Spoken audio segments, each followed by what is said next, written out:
Banyak cerita tentang jalur Sungai Bengawan Solo baik di wilayah daerah pesisir sungai maupun cerita-cerita masa lampau.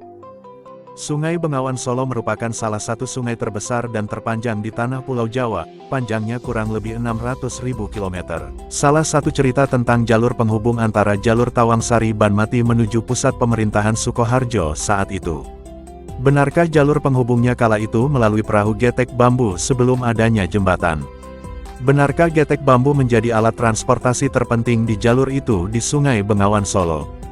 Berikut obrolan santai tim Berita Solo Raya TV channel YouTube bersama Suryanto, Purna Tugas DPRD Sukoharjo 3 periode di tahun 1999 sampai 2014. Suryanto juga pernah menjabat sebagai Wakil Ketua DPRD Sukoharjo. Terkait tentang cerita jalur penghubung di daerah aliran Sungai Bengawan Solo sekitar Banmati Kecamatan Tawangsari dan Kecamatan Sukoharjo sebelum adanya jembatan, Suryanto menjadi saksi sejarah selama 6 tahun saat sekolah naik perahu getek berbahan bambu. Banyak kisah yang diceritakan kondisi di sekitaran wilayah tersebut. Dari cerita perahu getek berbahan bambu, kondisi sekitar wilayah pesisir sungai, cerita tentang masih jalur jalan tanah, bukan aspal, di sepanjang jalur ke Sritek pada masa itu, pasar kuno, hingga situasi cerita kondisi pemerintahan Kabupaten Sukoharjo bersama masyarakatnya, salah satunya masyarakat sekitar nonton TV bareng di rumah dinas Bupati kala itu. Inilah beragam cerita dari program Sudut Pandang. Dari beragam sudut pandang cerita masa lalu, setidaknya kita bisa sejenak menengok mengurai masa lalu untuk dijadilah catatan perjalanan atau ibrah pelajaran hidup hingga rasa syukur bahwa semua bisa terlewati dengan baik, tanpa mengeluh dan mampu menjadi spirit yang baik di masa sekarang bahwa Tuhan Gusti Allah ingkang makaryo jagat selalu yang maha moho ulas asih selalu memberikan pelajaran hidup yang baik. Tetaplah terhubung dengan Tuhan Gusti Allah dan seluruh penciptaannya dari ruang dan waktu yang dilewatinya. Setiap masa memiliki sejarahnya sendiri-sendiri. Tetap kita belajar sinau bersyukur di setiap perjalanan yang kita lewati dan tetap semangat membangun negeri yang baik, merawat kerukunan persatuan dan kesatuan.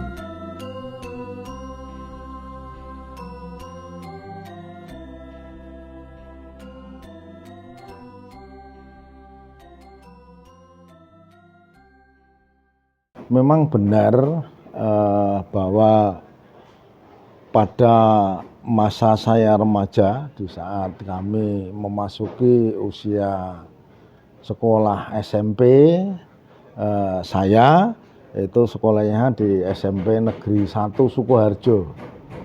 Nah, untuk mencapai sekolahan tentu tiap hari kami naik sepeda.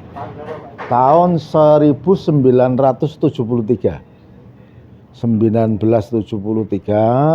tiap pagi kami naik, waktu itu sepeda jengki lah, ke Sukoharjo tiap pagi. Dan memang jalur utamanya itu jembatan Banmati yang sekarang, yang pada waktu itu belum ada jembatan itu kan baru akhir-akhir inilah. Dulu masih menggunakan getek atau ya untuk penyeberangan gitu. Memang ya asik juga karena memang banyak teman, apalagi di saat musim penghujan, banjir besar itu menyeberang itu memang ya ngeri-ngeri sedap. Ya memang banyak suka dukanya lah sebagai orang desa yang bersekolah di kota. Tentu di satu sisi kebanggaan sebagai orang desa bisa sekolah di SMP favorit, tetapi memang ya lebih ya istilahnya agak prihatin itu apabila di saat musim penghujan.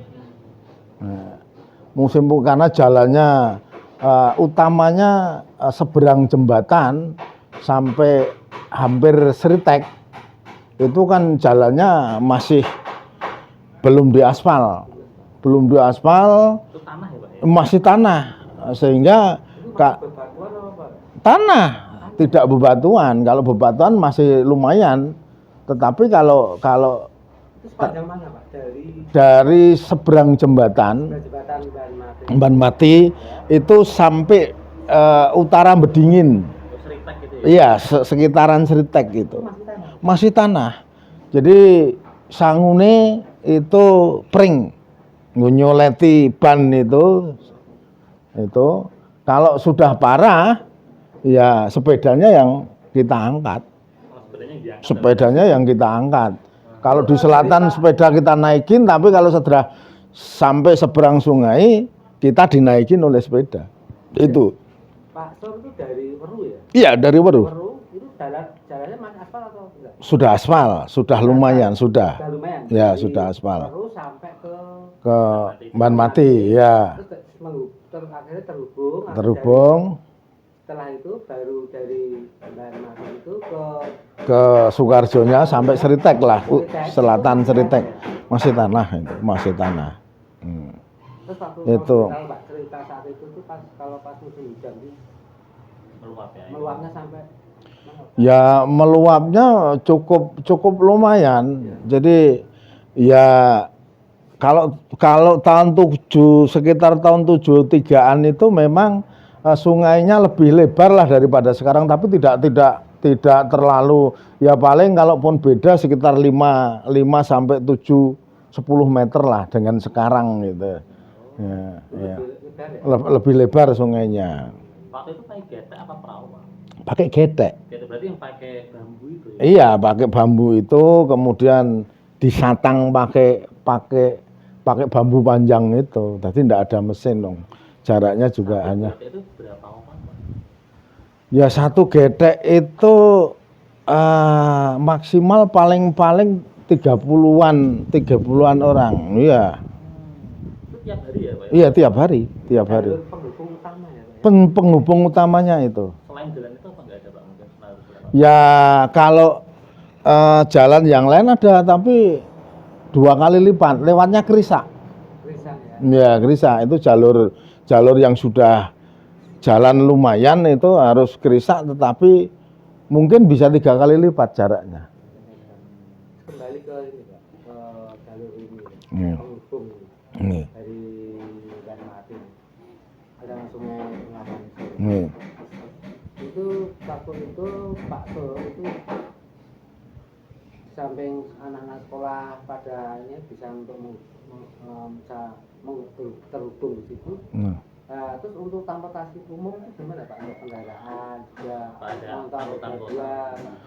Jadi kalau di situ memang rata-rata itu memakai sepeda ataupun motor khusus untuk para anak-anak sekolah, kemudian juga para pedagang-pedagang yang pakai motor itu bisa. Tetapi untuk transportasi bus sebenarnya juga sudah ada pada waktu itu, ya terpaksa lewat Krisak Selogiri gitu. Jadi sana tetap sana, enggak bisa motong situ, enggak bisa. Tapi jalurnya penghubung rame, Pak, ya, situ? Rame, cukup rame. Karena pada waktu itu kan di Tawangsari itu masih sangat terkenal dengan sarung goyor maupun banyak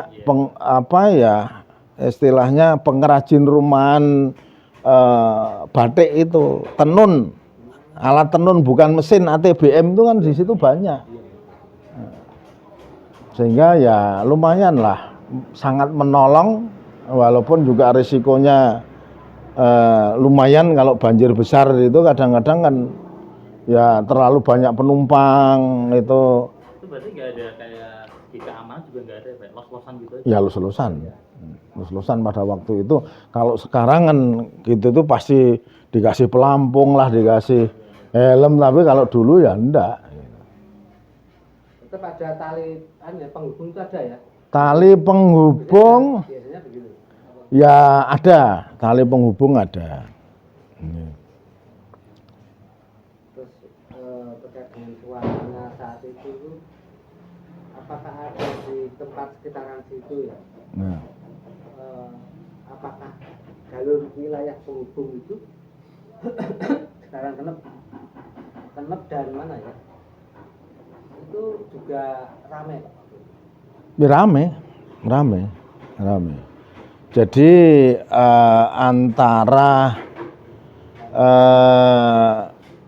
dulu biasanya Kenep itu lewatnya kan Banmati dingin ke arah sana.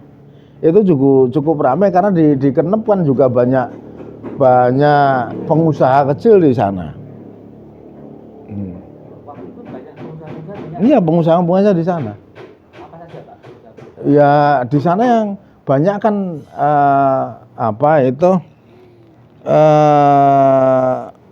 makanan sama ya batik pada waktu itu. Pada waktu itu pas masa sekolahnya Pak Sur, Ya. pernah jajan di sana Pak? Beli apa waktu itu Pak, teringat ya? Ya paling-paling ke tempat temen itu, tempat temen disuguhi macem-macem.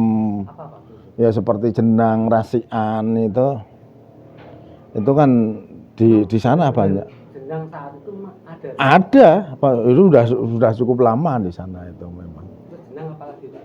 Ya jenang, rasian itu yang terkenal itulah.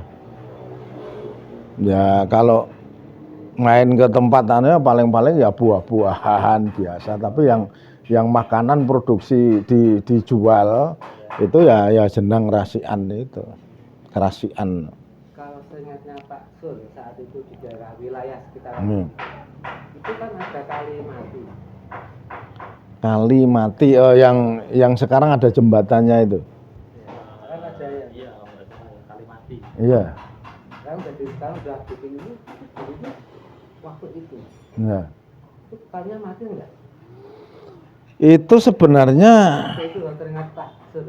kalau yang dimaksud adalah di selatan Bedingin, antara Bedingin dan Banmati, itu sebenarnya dari dulu tidak ada sungainya, bukan Kalimati, tapi disebut Kalimati karena memang di situ kalau banjir kan luapan air di situ sehingga rendah, ada cekungan gitu, wilayahnya itu wilayah cekungan, sehingga memang terpaksa harus diberi jembatan karena air di situ cukup lama biasanya.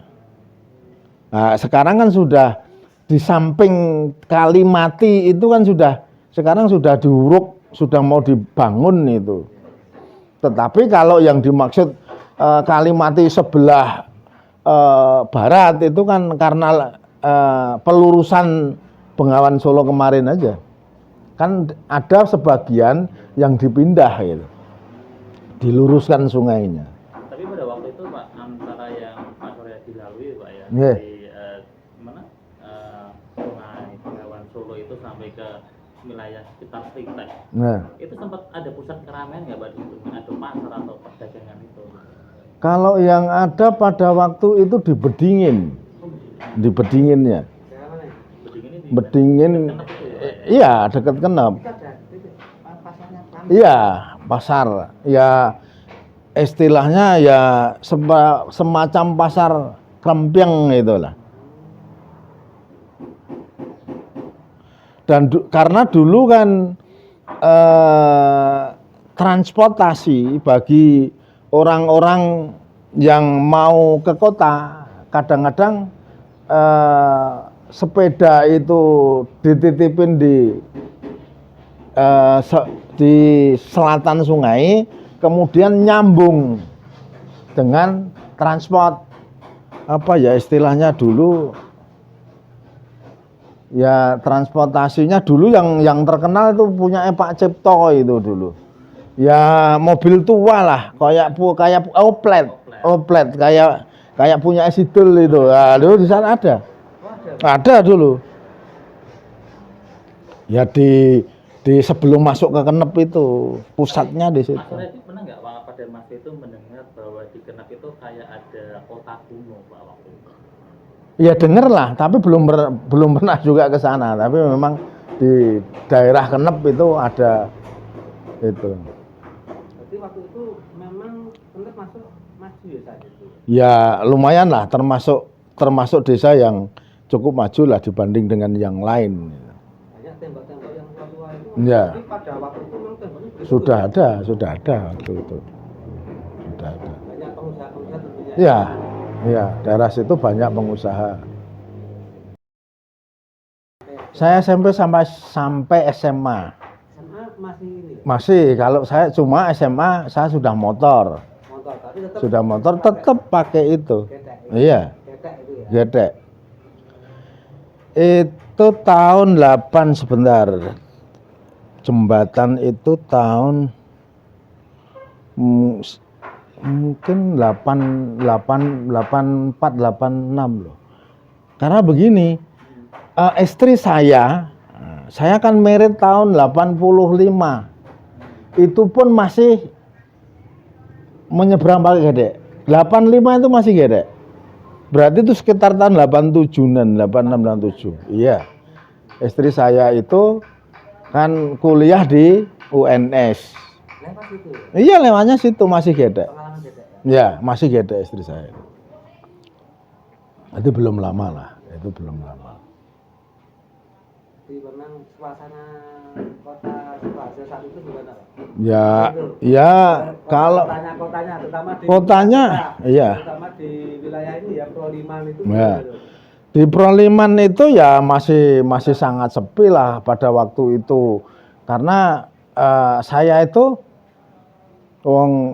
tahun itu belum banyak orang punya TV.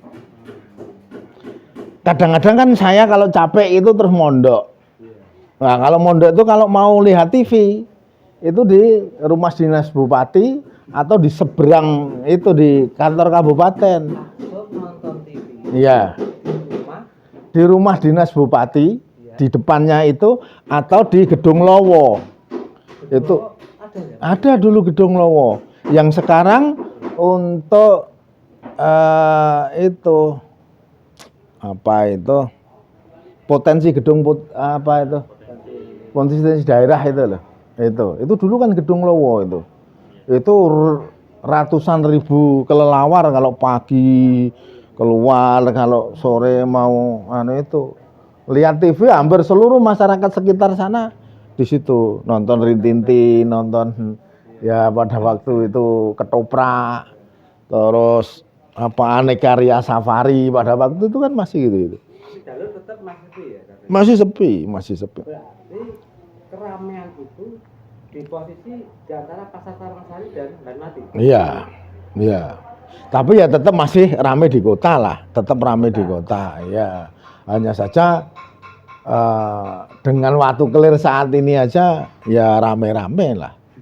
Kondisi kabupaten kota pada waktu itu masih sepi. Saat itu ya untuk wilayah kalau terekam Pak waktu itu masyarakat itu Watu Kelir, Weru, Tawangsari di mata untuk wilayah Sukoharjo kota itu dikenal nggak? Masuk pinggiran atau masuk pusat? Ya dikenal, tetap dikenal. Tempat keramaian-keramaian itu Ya, dikenal. Apalagi saya enggak tahu ya, Watu Kelir ini kan ya melegenda, artinya orang yang bermukim di luar Watu Kelir, mungkin di Manyaran situ atau di Lemah Bang atau di Candi, kalau ditanya orang kan mesti Watu Kelir gitu. Dan pada waktu itu sudah ada bus besar itu, ada bis Wahyu, ada bus raya, ada Muncul, enggak. Tapi lewatnya tetap Risak Bulu. Iya, dulu sudah ada bus. Bis Wahyu itu udah ada Pak ya? Ada bis Wahyu, bis Muncul, bis Raya, Robur udah ada. Sudah ada. Cuma ya itu jaraknya terlalu jauh. Kembali ke ini ya, antara jalur penghubung ini memang sangat vital banget. Iya.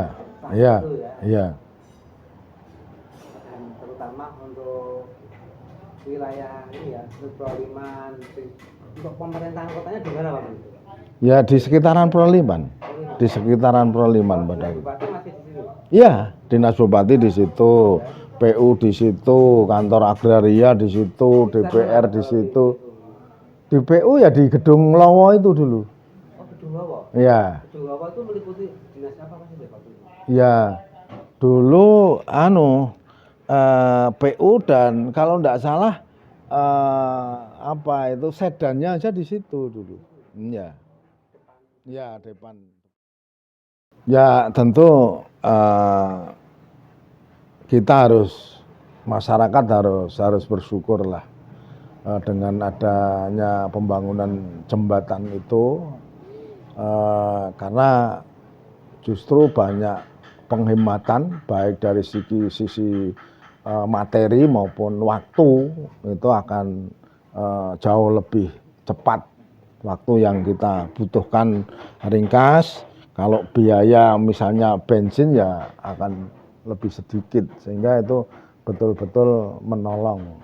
Karena toh sekarang dengan dibukanya jembatan itu, daerah terutama Tawangsari, Weru sangat tertolong sekali. Ya tentu kita bergembira lah, karena apapun ya sebagaimana kita sampaikan, hampir suka dukanya anak-anak sekolah pada waktu itu, pegawai-pegawai yang dari daerah sini, itu kalau musim penghujan, sebagaimana tadi saya sampaikan, sepedanya yang harus kita angkat. Dengan jembatan itu, karena jembatan itu kan juga sekaligus jalannya menjadi bagus.